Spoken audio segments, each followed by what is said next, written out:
오늘 우리에게 주시는 하나님의 말씀은 시편 121편 1절부터 8절의 말씀입니다. 구약성경 897페이지 정도에 있습니다.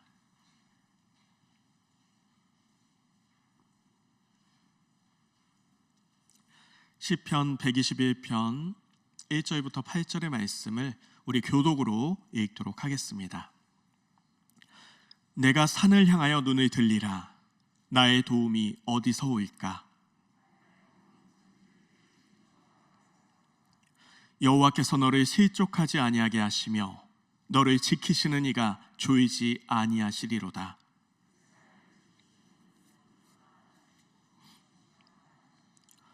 여호와는 너를 지키시는 이시라. 여호와께서 내 오른쪽에서 내 그늘이 되시나니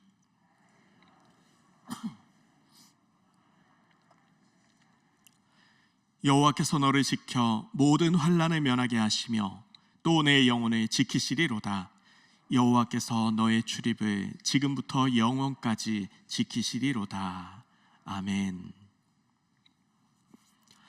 오늘 설교 제목은 순례자입니다.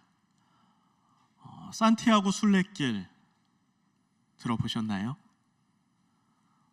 성 야고보의 길이라고도 하는데, 야고보를 스페인의 수호 성인으로 삼으면서 그의 무덤이 있는 길까지 걸어가는 그 여정을 오늘의 순례길이 되었습니다. 거리는 대략 800km로 해가 뜨기 전에 걷기 시작해서 해가 지면 다시 잠을 자고, 그렇게 35일 정도의 시간을 들여서 그 여정을 걷게 되죠. 생각을 정리하고 마음속에 깊은 깨달음을 얻고 싶은 사람들이 도전하는 여행이 되었습니다. 최소한의 짐을 가지고 또 발이 아프고 부르터도 피곤하고 지쳐도 오랜 시간 걸어야 도착하는 그곳. 우리는 모두 인생의 순례길을 걷고 있습니다. 기독교인들의 순례는 천국을 향하는 여정입니다. 오늘 말씀을 통해 본향을 향한 순례길을 함께 걸어봅시다. 성경은 순례자에 대해 이렇게 말씀합니다. 시편 84편 5절부터 6절에 주님께서 주시는 힘을 얻고 마음이 이미 시온의 순례길에 오른 사람들은 복이 있습니다. 순례길에 오른 사람은 행복합니다. 그들이 눈물 골짜기를 지날 때에 샘물이 솟아서 마실 것입니다. 가을비도 샘물을 가득 채울 것입니다. 그들은 힘을 얻고 더 얻으며 올라가서 시온에서 하나님을 우러러 뵐 것입니다. 여기 순례자는 하나님의 자녀를 말하고 시온은 천국을 뜻합니다. 지금 이 순례자는 행복하게 순례의 길을 걷고 또 결국엔 하나님을 뵐 것입니다. 여러분은 어떤 순례의 길을 걷고 있으십니까? KBS 다큐멘터리의 순례의 길이라는 그 내용에서 스촨성의 사내들은 티벳의 라샤라는 곳을 향해 순례의 여정을 떠납니다. 순례를 떠나기 위해서 나무에 가죽을 붙여서 그 나무 장갑을 만드는데 그 여정 동안에 50에서 60개 정도가 소요된다고 합니다. 그도 그럴 것이 절을 하면서 그 여정을 떠나기 때문이죠. 라샤까지의 거리는 2100km 정도의 거리입니다. 걸어서 가더라도 이건 엄청 먼 거리인데, 이 순례의 여정은 그냥 걸어가는 여정이 아니라 머리, 두 손, 두 발, 가슴까지 해서 그냥 납작이 엎드려서 하는 오체 투지를 하며 그 여정을 걸어갑니다. 이는 티벳 사람들의 평생의 소원이기도 한 힘든 고행입니다. 아스팔트 길이건 흙길이건 눈길이건 변함없이 오체 투지를 하며 그 여정을 나아갑니다. 그런데 도착했다고 끝이 아닙니다. 이마에 굳은 살이 배기고 가슴에 멍이 들고 무릎 관절에는 퉁퉁 부어서 그곳에 도착했는데, 그걸로 끝이 아니라 108배도 아닌 10만 배 절을 합니다. 그래야 이제 여정이 마무리가 되죠. 그 이후에는 자신의 원함에 따라 또 다른 길을 나아갑니다. 그들에게 왜 이런 힘든 길을 가냐, 왜 이렇게 힘들게 이 여정을 소화하느냐 물었더니 다시 태어날 다음 생을 준비하기 위해 이 순례의 여정을 떠난다고 합니다. 인간이 얼마나 무지하면 인간에 만들어진 종교, 인간이 만든 규율로 인해서 공동체와 개인을 이렇게 고행, 고통의 길로 몰아넣고 있구나. 그렇게 비진리를 추구하며 살아가다가 생을 마감하는구나. 무슨 신이 이렇게 오래 절을 하고 고통을 받아야 길을 알려줄까? 석가모니도 그렇게 가르치진 않았을 텐데. 그들은 순례가 아닌 고행을 하고 있었습니다. 길을 떠난다고 다 순례길이 아닙니다. 우리 삶도 지금 오체투지를 하며 고행을 하고 있진 않았나요? 지방에 사는 한 남성은 월급이 200만 원가량입니다. 그런데 지방의 이 지역 쪽에 아파트 값이 계속 오르다 보니까 이렇게 살다가는 평생 내 집 못 구하겠다 싶어서 많은 무리를 해서 지방 도시의 한 아파트를 구매합니다. 그래도 값이 오르면은 좀 소망이 있겠지, 그런 소망을 품고 꿈을 품었습니다. 그런데 1년도 지나지 않고 반년도 되지 않아서 1억이 뚝 떨어져 버립니다. 그리고 금리는 부쩍 뛰어오릅니다. 원금과 이자는 매달 100만 원 이상씩 들어갑니다. 할 수 없이 새 아파트에 자신은 들어가지도 못하고 전세를 내놓고 자신은 남루한 집에서 월세를 살아가고 한 달에 생활비 50만 원 남짓한 비용으로 그렇게 살아갑니다. 결혼은커녕 매달 어떻게 하면 이 생활비를 줄일 수 있을까 전전긍긍하며 그렇게 하루하루 살아갑니다. 이렇게 30년을 어떻게 빚을 갚을까? 이 생활을 어떻게 감당할까? 그는 언제까지 살아보지도 못한 집을 위해 자신의 젊음의 때를 보내야 하는 것일까요? 경제적으로 안정되었다고 우리 인생에 그런 고행이 없을까요? 교육열이 높은 엄마는 자신의 인생을 녹여서 아이가 원하지도 않는 그런 학업 일정을 정신없이 쫓아다니고 수입의 대부분을 아이의 학비로, 학업으로, 그 수업료로 그렇게 올인해서 살아가다가 에듀퓨어가 돼버립니다. 또 어떤 사람은 일 자체에 몰두해서 워커홀릭이 되고 그 과중한 업무가 자신의 몸을 상하게 하는지도 모른 채 돈의 노예가 되어서 하루하루 살아갑니다. 때론 필요 이상의 관계를 만들어서 쾌락을 탐닉하기도 하고, 또 어떤 사람은 지루한 일상을 어떻게 해결해 볼까 하면서 가십거리를 찾아 이리저리 헤매이고, 쇼핑 중독, 다이어트 중독.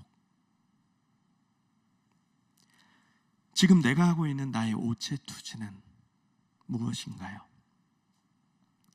잠언 4장 7절부터 8절에 내가 또다시 해 아래에서 헛된 것을 보았도다. 그의 모든 수고에는 끝이 없도다.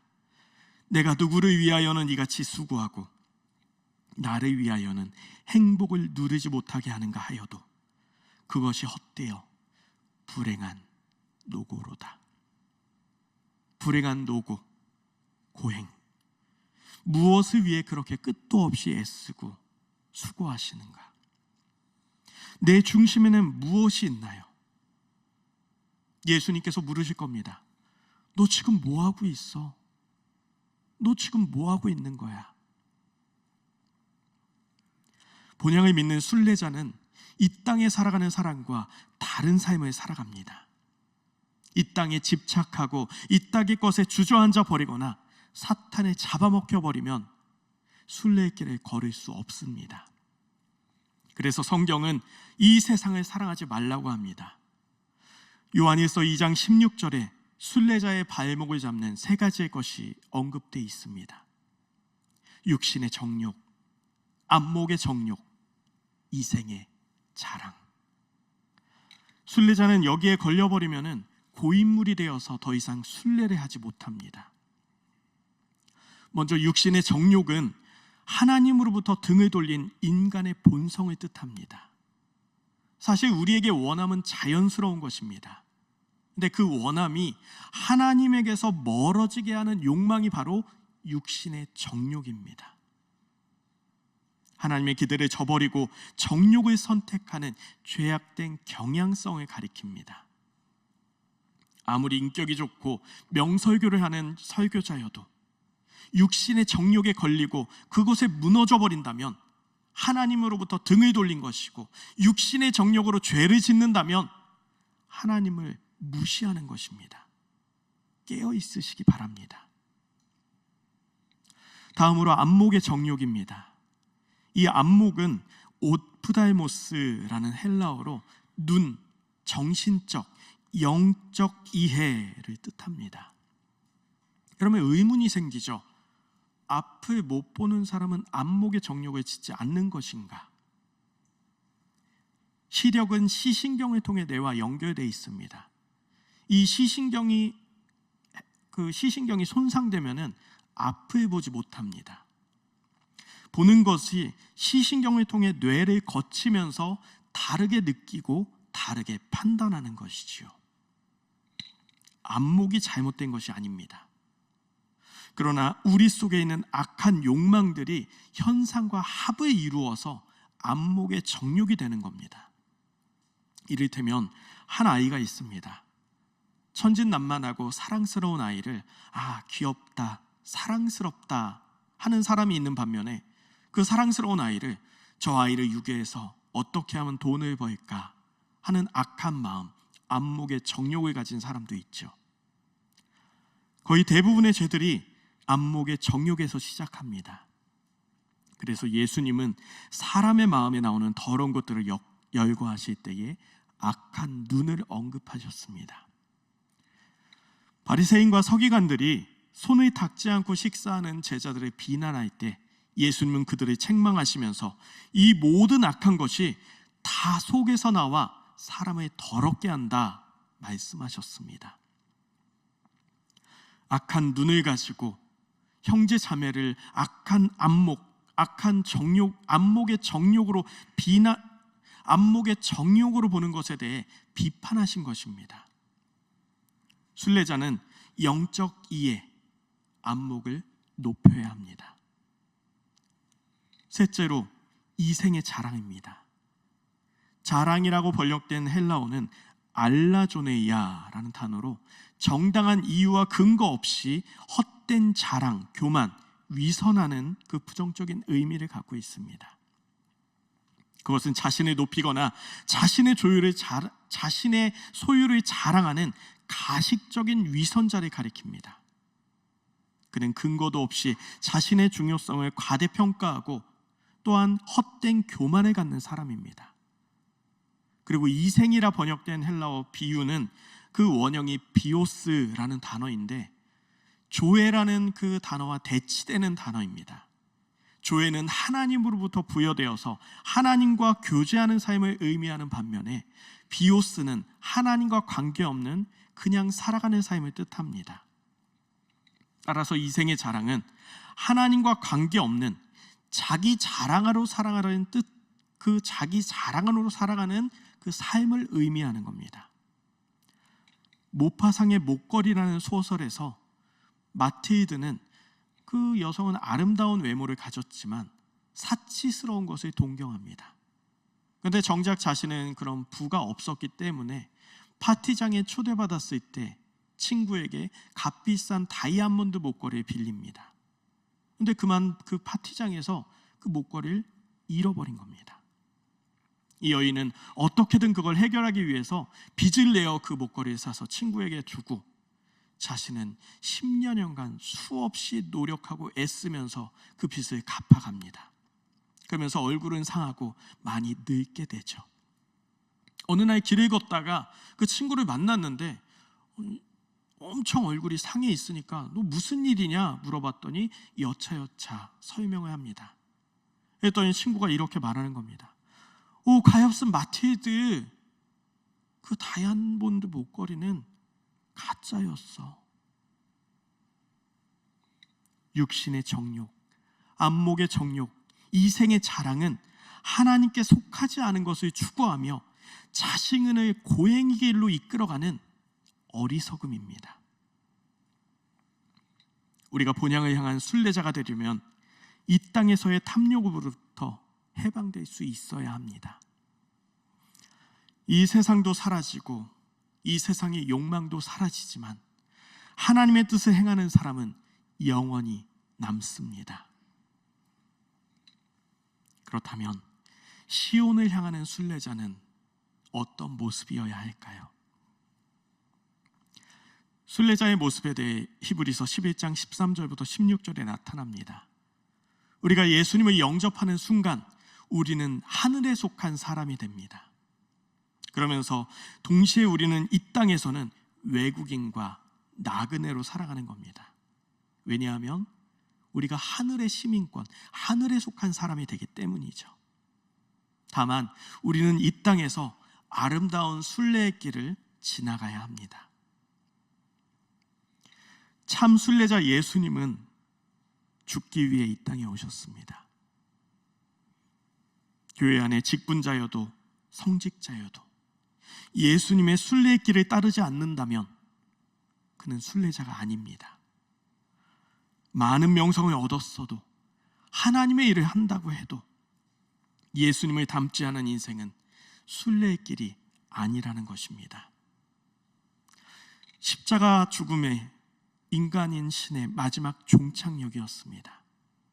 선한 목자는 양들을 위하여 자기 목숨을 버리거니와 순례자는 죽음이 있다는 것을 인지하며 살아갑니다. 바울 사도는 내가 달려갈 길과 주 예수께 받은 사명, 곧 하나님의 은혜의 복음을 전하는 일을 하려, 하나님의 은혜의 복음을 증언하는 일을 마치려 하면은 나의 생명조차 조금도 귀한 것으로 여기지 아니하노라. 내가 원하는 것은 세상을 떠나 그리스도와 함께 있는 것이다. 생각하건대 현재의 고난은 장차 우리에게 나타날 영광과 비교할 수 없도다. 죽음을 인지하고 살아가는 순례자는 가장 중요한 것 이외에는 그리 연연하지 않습니다. 죽음을 인지하고 살아가는 순례자는 담대하게 살아갈 수 있습니다. 또한 예수님 십자가 순례의 여정은 모든 여정이 사랑이었습니다. 요한복음 13장 1절에 유월절 전에 예수께서 자기가 세상을 떠나 아버지께로 돌아갈 때가 이른 줄 아시고 세상에 있는 사람들을 사랑하시되 끝까지 사랑하시니라. 예수님은 모든 것을 아셨습니다. 베드로가 자신을 부인할 것도 아셨지요. 그런데도 그를 제자 삼았고 또 그가 순교할 것을 예언하십니다. 베드로의 처음과 끝을 아시는 예수님은 그를 사랑으로 키워내십니다. 예수님은 십자가로 향하는 순례의 길에 그 어떤 고통, 그 어떤 아픔에도 사랑으로 끝까지 참으십니다. 십자가는 사랑이기 때문이죠. 순례의 인생길에서 사랑이 없는 순례자는 아무 의미 없는 행적을 남길 뿐입니다. 내가 사람의 방언과 천사의 말을 할지라도 사랑이 없으면 울리는 꽹과리가 되고 산을 옮길 만한 모든 믿음이 있을지라도 사랑이 없으면 아무것도 아니요. 궁극적으로 순례자는 본래의 본향을 향하는 그 믿음의 길을 나아갑니다. 믿음으로 걸어가야 합니다. 히브리서 11장 16절에 그들은 더 좋은 것을 동경했습니다. 그것은 곧 하늘의 고향입니다. 그래서 하나님께서는 그들의 하나님이라고 불리는 것을 부끄러워하지 않으시고 그들을 위하여 한 도시를 마련해 두셨습니다. 그 이후의 말씀에 믿음의 선진들이 이 순례의 길을 어떻게 살아갔는지에 대해 말씀합니다. 믿음으로 모세는 왕의 분노를 두려워하지 않고 이집트를 떠났습니다.